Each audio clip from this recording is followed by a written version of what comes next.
Katmanlı göç teorisi. 5 katman, 2500 yıl. Tek bir halk, açılış. Şimdi geriye dönüp bir kez daha bakalım. Zazaların tarihini tek bir göç dalgasıyla, tek bir imparatorlukla açıklamak mümkün mü? Bu belgesel boyunca gördük ki, hayır. Bu hikaye en az 2500 yıla yayılan katman katman bir birikim. Şimdi bu katmanları üst üste koyuyor ve katmanlı göç teorisini, yani büyük resmi birlikte okumaya çalışıyoruz. Bu modele göre Zazaların oluşumu 5 ana tarihsel katmanda şekillendi. 1. Partlar dönemi. 2. Sasani ve Kusti Adurbadagan. 3. İslam fethi ve Deylem'in direnişi. 4. Büveyhiler dönemi. 5. Selçuklular ve Moğollar sonrası yeniden yerleşim süreci. Şimdi bu katmanların her birine tek tek değil, artık üst üste binen halkalar olarak bakacağız. 1. katman, Partlar dönemi. 1. katman, Partlar dönemi. Milattan önce 247 ile milattan sonra 224.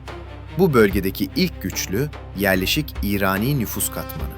Zazaca'nın Partça ile paylaştığı pek çok ortak özellik bu dönemin mirası olarak yorumlanıyor. Gibbert, Paul, Kohn gibi araştırmacıların çalışmaları bu akrabalığa işaret ediyor. Amit, Diyarbakır çevresi, o dönemde Part-Roma sınır hattında stratejik bir bölgeydi.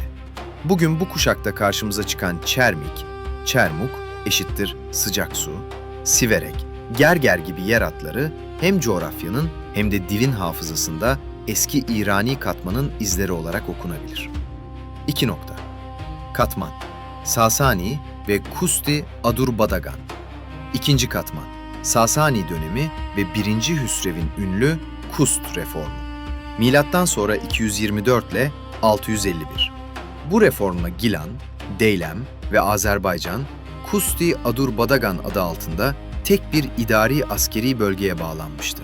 Yani Hazar'ın güneyindeki dağlık Deylem coğrafyasıyla Kuzey Mezopotamya arasındaki hat, devletin gözünde tek bir güvenlik kuşağıydı. Amit ve çevresi bu dönemde Sasani-Bizans sınırında ikinci savunma hattıydı. Deylemli paralı askerlerin bu koridor üzerinden batıya doğru hareket etmesi, dili ve nüfusu taşıyan ilk büyük kanallardan biri olarak bu modelde önemli bir yer tutuyor. 3. Katman, İslam fethi ve Deylem'in direnişi. 3. katman, İslam fethi ve Deylem'in 3 asırlık direniş dönemi. Milattan sonra 651 ile 932. İran'ın büyük kısmı hızla İslamlaşırken Deylem dağlık coğrafyası yüzyıllar boyunca direniyor. Sonunda ise Sünni değil, Alevi, Zeydi bir İslam yorumu içinde sisteme eklemleniyor. Bu arada Amit merkezli Diyarbakır eyaleti kuruluyor ama bölgedeki İrani unsurlar tamamen kaybolmuyor. Yani askeri idari çerçeve değişse de dil, yer hatları ve yerel elitler üzerinden eski katmanlar yaşamaya devam ediyor. 4. katman, Büveyhiler ve en yoğun göç dalgası. 4. katman, Zazaların tarihindeki belki de en yoğun göç dalgası ile ilişkili. Büveyhiler dönemi 932 ile 1055.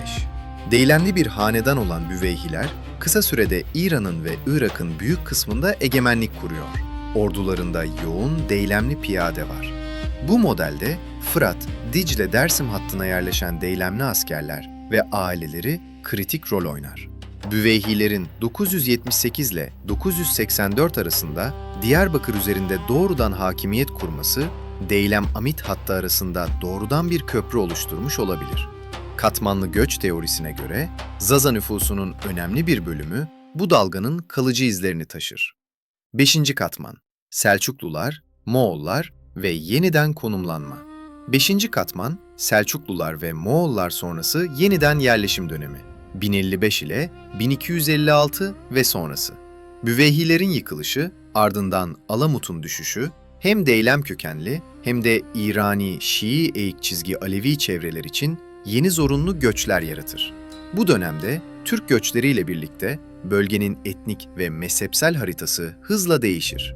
Katmanlı göç modeline göre Zazalar bu baskı ve rekabet ortamında yavaş yavaş daha dağlık ve ulaşılması zor kuşaklara çekilir.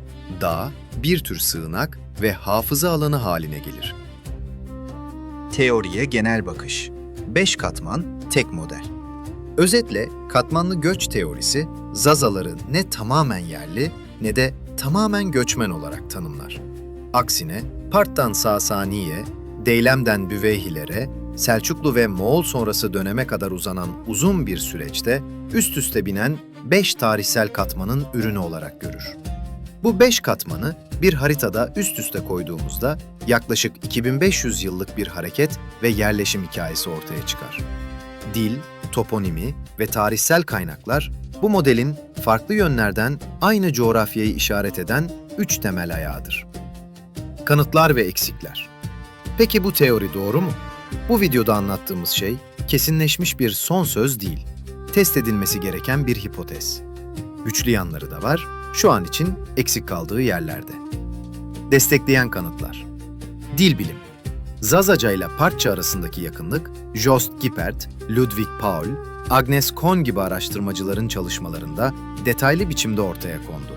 Zazaca'nın Kuzeybatı İrani diller kümesi içinde Partça izlerini en güçlü taşıyan dillerden biri olduğu sıkça vurgulanıyor. Coğrafya. Kusti-Adur-Badagan'la Amit hattı arasındaki askeri idari koridor, deylemli unsurların yüzyıllar boyunca bu bölgeyle bağlantı kurmasını muhtemel kılıyor. Toponimi. Çermik, Siverek, Gerger gibi İrani kökenli yer adları, coğrafyanın dilsel katmanlarını günümüze kadar taşıyan küçük ama önemli izler. Tarih. Deylemli askerlerin, özellikle Büveyhiler döneminde batıya, İran ve Irak içlerine, yukarı Mezopotamya'ya doğru yayılması, kroniklerde ve modern tarih çalışmalarında net biçimde takip edilebiliyor. Eksik olanlar. Arkeoloji. Part ve Sasani dönemlerinde bugünkü Zaza bölgesinde İrani yerleşime işaret eden doğrudan arkeolojik veriler hala çok sınırlı. Sistematik kazılar olmadan bu boşluğu doldurmak zor. Genetik. Deylem-Gilan bölgesiyle Zaza nüfusu arasında karşılaştırmalı genetik çalışmalar neredeyse yok denecek kadar az. YDNA ve mtDNA temelli geniş örneklemli araştırmalar bu model için kritik olabilir ama henüz yapılmış değil. Epigrafi ve arşivler. Yöreye ait yazıtlar, yerel belgeler, hatta Osmanlı tahrir defterlerinin tamamı henüz bu sorular açısından taranmış değil. Bu malzeme okunmadan modelin bazı halkaları ister istemez varsayıma dayanmak zorunda kalıyor. Gelecek araştırmalar ve açık çağrı.